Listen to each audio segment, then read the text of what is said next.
Fiche outil 12, c'est la dernière fiche outil de l'année et nous allons voir la valeur à vie du client, le taux d'attrition, le taux de rétention. On est sur la fidélisation, les différentes actions que l'on peut mettre en place et également sur la conquête. Une fois qu'un client a passé une première commande, il faut impérativement rester en contact avec lui et l'inciter à un réachat.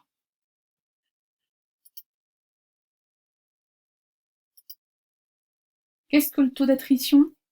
Eh bien, c'est un moyen de mesurer la stratégie de fidélisation, notamment au travers du nombre de clients qu'elle a réussi ou non à fidéliser.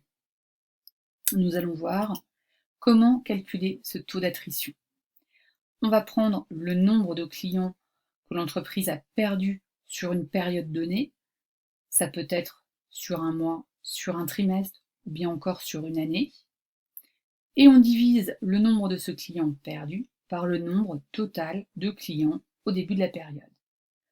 On multiplie le résultat par 100 parce qu'il s'agit d'un taux.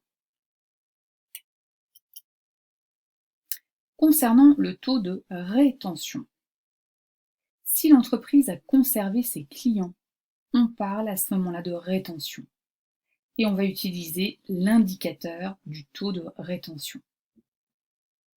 Voyons voir comment on va calculer ce taux. On va prendre le nombre de clients que l'on a réussi à conserver sur une période, le mois, le trimestre ou l'année, sur le nombre total de clients au début de la période, au début du mois, au début du trimestre, au début de l'année. Ce résultat, on le multipliera par 100 parce que nous calculons toujours un taux. Nous allons prendre maintenant un exemple pour vous permettre de vous entraîner. La société Villet a, en début d'année 2016, un nombre de clients qui est de 2340. Et à la fin de l'année 2016, elle n'a plus que 2135 clients. Allez, à vous de jouer, calculez le taux d'attrition et le taux de rétention.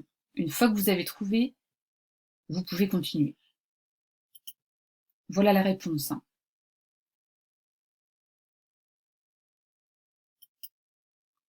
Pour déterminer quel client fidéliser et combien on va investir dans cet objectif, on va utiliser le concept de valeur à vie du client.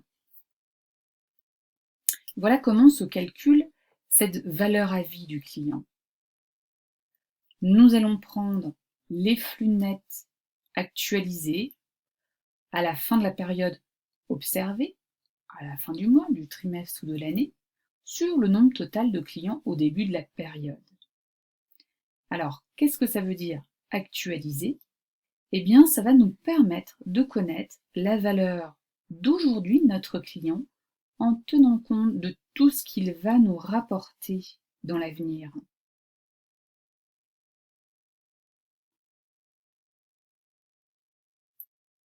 Voyons voir à travers un exemple.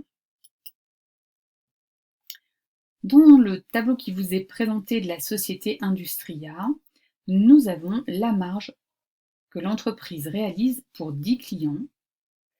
On nous donne son taux d'actualisation et il faudra calculer la valeur à vie.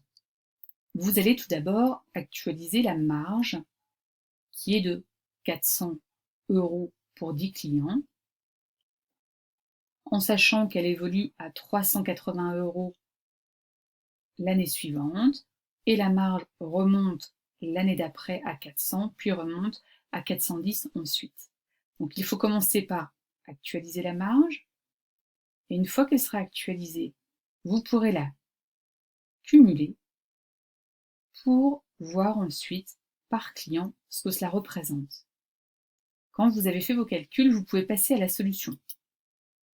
Voilà la solution, avec le détail sur N+1 du calcul de la marge actualisée que vous pouvez ensuite cumuler d'une année sur l'autre.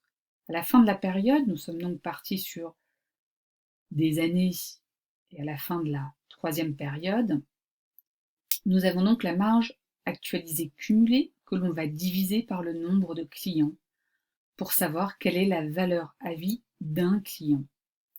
Nous avons donc une valeur de 147,70 €. Cette valeur est importante pour savoir combien investir auprès de ce client et puis faire en sorte que la marge que l'on obtient de ces clients soit plus importante.